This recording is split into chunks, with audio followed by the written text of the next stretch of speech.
ഡിയുടെ ചോദ്യം ചെയ്യൽ തുടരുകയാണ്. ഇന്ന് ഇ ഡിയുടെ മുന്നിലെത്തുന്നത് CMRL കമ്പനിയുടെ സാമ്പത്തിക ക്രമക്കേടുമായി ബന്ധപ്പെട്ട കേസിൽ ശശീന്ദ്രൻ കർത്തയുടെ മകൻ ആണ് വരുന്നത് എന്ന് നമ്മൾ കരുതിയിരുന്നെങ്കിൽ മകനല്ല, മകളെയാണ് ഇപ്പോൾ ചോദ്യം ചെയ്യുന്നത്. ശശീന്ദ്രൻ കർത്തയുടെ മകൾ ഷിബി എസ് കർത്തയെ ഇ ഡി ചോദ്യം ചെയ്യുന്നു. ശശീന്ദ്രൻ കർത്തയുടെ ഉടമസ്ഥയിലുള്ള നിപുണ ഇന്റർനാഷണൽ പ്രൈവറ്റ് ലിമിറ്റഡ് ഡയറക്ടറാണ് ഷിബി. പണമിടപാടുകളുമായി ബന്ധപ്പെട്ട നടപടിക്രമക്കേട് പാലിക്കാത്തതാണ് ഷിബിയെ ചോദ്യം ചെയ്യാനുള്ള കാരണമെന്നാണ് വിവരം. CMRL കമ്പനിയുടെ സാമ്പത്തിക ഇടപാടുകളുമായി ബന്ധപ്പെട്ട മെയ് 27-ന് ഇ ഡി നടത്തിയ പരിശോധനയിൽ നിരവധി രേഖകൾ കണ്ടെത്തിയിട്ടുണ്ട്. ഇതിന്റെ ഭാഗമായാണ് ശശീന്ദ്രൻ കർത്തയുടെ മകൾ ഷിബി എസ് കർത്തയെ ഇ ഡി ചോദ്യം ചെയ്യാനായി വിളിപ്പിച്ചത്. രാവിലെ 10 മണിക്ക് കൊച്ചിയിലെ ഇ ഡി ഓഫീസിലെത്തിയ ഷിബിയെ അന്വേഷണ സംഘം ചോദ്യം ചെയ്യുകയാണ്. ശശീന്ദ്രൻ കർത്തയുടെ ഉടമസ്ഥയിലുള്ള നിപുണ ഇന്റർനാഷണൽ പ്രൈവറ്റ് ലിമിറ്റഡിന്റെ ഡയറക്ടർമാരിൽ ഒരാളാണ് ഷിബി. ശശീന്ദ്രൻ കർത്തയുടെ മകൻ ശരൺ എസ് കർത്ത, മരുമകൻ അനിൽ ആനന്ദ് പണിക്കർ എന്നിവരാണ് മറ്റ് ഡയറക്ടർമാർ. CMRLന്റെ ചരക്ക് ഗതാഗതത്തിന് വാഹനങ്ങൾ നൽകിയിരുന്നത് നിപുണയാണ്. CMRLന്റെ അസംസ്കൃത വസ്തുക്കളും ഉൽപ്പന്നങ്ങളും കൊണ്ടുപോയിരുന്നത് ഈ വാഹനങ്ങളിലാണ്. CMRLന്റെ സഹോദര സ്ഥാപനമാണെങ്കിലും പണമിടപാടുകളുമായി ബന്ധപ്പെട്ട നടപടിക്രമങ്ങൾ പാലിക്കാത്തതാണ് അന്വേഷണത്തിന്റെ കാരണമെന്നാണ് വിവരം. ഇ ഡി കഴിഞ്ഞ മാസം നടത്തിയ റെയ്ഡിൽ കളമശ്ശേരിയിലെ നിപുണയുടെ ഓഫീസും അനിൽ ആനന്ദ് പണിക്കരുടെ വീടും ഉൾപ്പെട്ടിരുന്നു. വ്യാജ ചെലവുകൾ കാണിച്ചായിരുന്നു CMRLന്റെ 182 കോടിയുടെ ഇടപാടുകളെന്ന് നേരത്തെ വിവിധ ഏജൻസികൾ കണ്ടെത്തിയിട്ടുണ്ട്.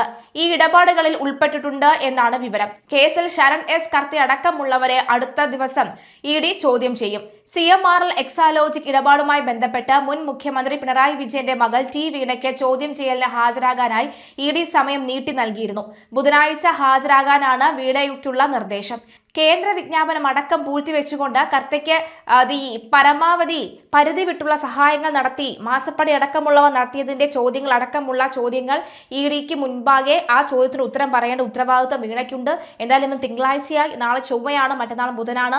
ഇനി മറ്റെന്തെങ്കിലും അസുഖ കാരണങ്ങൾ പറഞ്ഞ് ഒഴിഞ്ഞു മാറുമോ, അല്ലെങ്കിൽ മറ്റെന്ത് കാരണം പറഞ്ഞാണ് വീണ ഈ ചോദ്യം ചെയ്യൽ നിന്നും ഒഴിഞ്ഞു മാറാൻ പോകുന്നത് എന്ന് കാത്തിരുന്ന് കാണേണ്ടി വരും.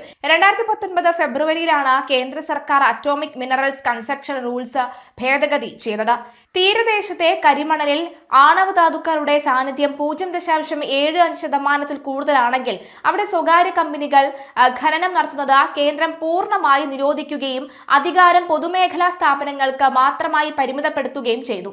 അതുമാത്രമല്ല, ഇതേ തുടർന്ന് സ്വകാര്യ കമ്പനിയായ KREML അതായത് CMRLന്റെ പങ്കാളിത്ത കമ്പനിയായ KMRLൽ ഖനനാനുമതി റദ്ദാക്കാൻ 2019 മാർച്ചിൽ കേന്ദ്ര ഖനന മന്ത്രാലയവും തൊട്ടു പിന്നാലെ ഏപ്രിലിൽ സംസ്ഥാന മൈനിംഗ് ആൻഡ് ജിയോളജി വകുപ്പും സംസ്ഥാന സർക്കാരിന് ഔദ്യോഗികമായി തന്നെ കത്ത് നൽകിയിരുന്നു. ലൈസൻസ് റദ്ദാക്കുക എന്നത് സംസ്ഥാന വ്യവസായ വകുപ്പിന്റെ നേരിട്ടുള്ള ചുമതലയായിരുന്നിട്ടും മുഖ്യമന്ത്രിയുടെ കീഴിലുള്ള ഭരണകൂടം 4 വർഷത്തോളം ഈ ഫയലുകളിൽ യാതൊരു നടപടിയും സ്വീകരിക്കാതെ കമ്പനിയെ വഴിവിട്ട് സഹായിക്കുകയായിരുന്നു. 4 വർഷം കൊയ്തത് 1600 കോടി രൂപയാണ്. കേന്ദ്ര നിയമം ലംഘിച്ച സംസ്ഥാന സർക്കാർ നൽകിയ നിശബ്ദ പിന്തുണയോടെ CMRL ഗ്രൂപ്പ് കേരള തീരത്ത് തങ്ങളുടെ വാണിജ്യ പ്രവർത്തനങ്ങൾ വൻതോതിൽ തുടർന്നു. കമ്പനിയുടെ വാർഷിക വിറ്റുവരവ് പരിശോധിച്ചാൽ ഈ കാലയളവിലെ ലാഭത്തിന്റെ വ്യാപ്തി വ്യക്തമാകും.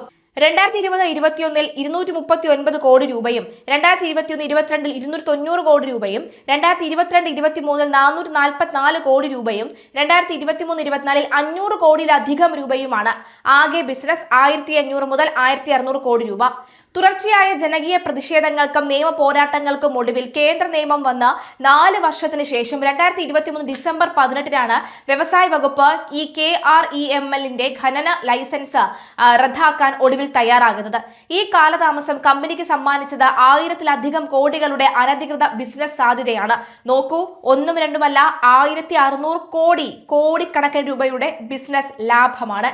കരിമണൽ കർത്തയ്ക്ക് സർക്കാർ വഴിവിട്ട സഹായം നൽകിയ ഇതേ 4 വർഷത്തെ കാലയളവിലാണ് മുഖ്യമന്ത്രിയുടെ മകൾ ടി വീണയുടെ ബംഗളൂരു ആസ്ഥാനമായുള്ള കമ്പനിയായ എക്സാലോജിക് സൊല്യൂഷൻസ് CMRL നിന്നും കൃത്യമായി പണം ലഭിച്ചു തുടങ്ങിയത്. യാതൊരുവിധ സേവനങ്ങളും നൽകാതിരുന്നിട്ടും വീണ വിജയന് വ്യക്തിപരമായി പ്രതിമാസം 5 ലക്ഷം രൂപയും അവരുടെ എക്സാലോജിക് കമ്പനിക്ക് പ്രതിമാസം 3 ലക്ഷം രൂപയും വീതം CMRL നൽകിയിരുന്നു. അത് എന്തിനാണ്? ആദായ നികുതി വകുപ്പിന്റെ ഇടക്കാല സെറ്റിൽമെന്റ് ബോർഡ് കണ്ടെത്തിയത് പ്രകാരം 2016 2017 മുതൽ 2020 വരെയുള്ള കാലയളവിൽ മാത്രം 1.72 കോടി രൂപ ഇവർ കൈപ്പറ്റിയിട്ടുണ്ട്. എന്നാൽ തുടർന്ന് വന്ന സീരിയസ് ഫോർഡ് ഇൻവെസ്റ്റിഗേഷൻ ഓഫീസിന്റെ വിപുലമായ അന്വേഷണ റിപ്പോർട്ടിൽ ഈ തുക 2.73 കോടി രൂപ വരുമെന്ന് കൃത്യമായി രേഖപ്പെടുത്തിയിട്ടുണ്ട്. ഉപകാര സ്മരണയായി അഴിമതി നടക്കുകയായിരുന്നു എന്ന് വ്യക്തം. അന്വേഷണ ഏജൻസികളുടെ കണ്ടെത്തലുകൾ പ്രകാരം എക്സാലോജിക് കമ്പനി CMRLന് യാതൊരുവിധ സോഫ്റ്റ്വെയറോ സാങ്കേതിക സേവനങ്ങളോ നൽകിയിട്ടില്ല. CMRL MD ശശീന്ദ്രൻ കർത്ത തന്നെ ആദായ നികുതി ബോർഡിന് നൽകിയ സത്യവാങ്മൂലത്തിൽ ഇക്കാര്യം സമ്മതിച്ചിട്ടുമുണ്ട്. ബാങ്ക് അക്കൗണ്ടുകൾ വഴി സുതാര്യമായി നടത്തിയ ബിസിനസ് കരാറുകളായതിനാണ് മുഖ്യമന്ത്രിയും മകളും വാദിക്കുന്നത് എങ്കിലും അഴിമതി നിരോധന നിയമപ്രകാരം ഇത് വ്യക്തമായ ക്വിഡ് പ്രോ കോ, അതായത് ഈ ക്വിഡ് പ്രോ കോ എന്ന് പറയുന്നത് ഒന്നിന് പകരമായി മറ്റൊന്ന് നൽകുക എന്നുള്ളത്, അങ്ങനെയുള്ള അഴിമതി തന്നെയാണ്. അങ്ങനെയുള്ള അതായത് ഈ ക്വിഡ് പ്രോ ക്യൂ എന്ന് പറയുന്ന അഴിമതിയുടെ പരിധിയിൽ വരുന്ന ഒന്ന് തന്നെയാണ്. കർത്തയ്ക്ക് 1600 കോടിയുടെ ബിസിനസ് തുടർന്നാൽ ലൈസൻസ് റദ്ദാക്കാതെ കാത്തുസൂക്ഷിച്ചതിന് പകരമായി മുഖ്യമന്ത്രിയുടെ മകളുടെ കടലാസ് കമ്പനിക്ക് നിയമപരമായി ബിസിനസ് എന്ന വ്യാജേന ലഭിച്ച കൈക്കൂലിയാണ് ഈ മാസപ്പടി എന്നാണ് കേന്ദ്ര അന്വേഷണ ഏജൻസികളുടെ നിഗമനം.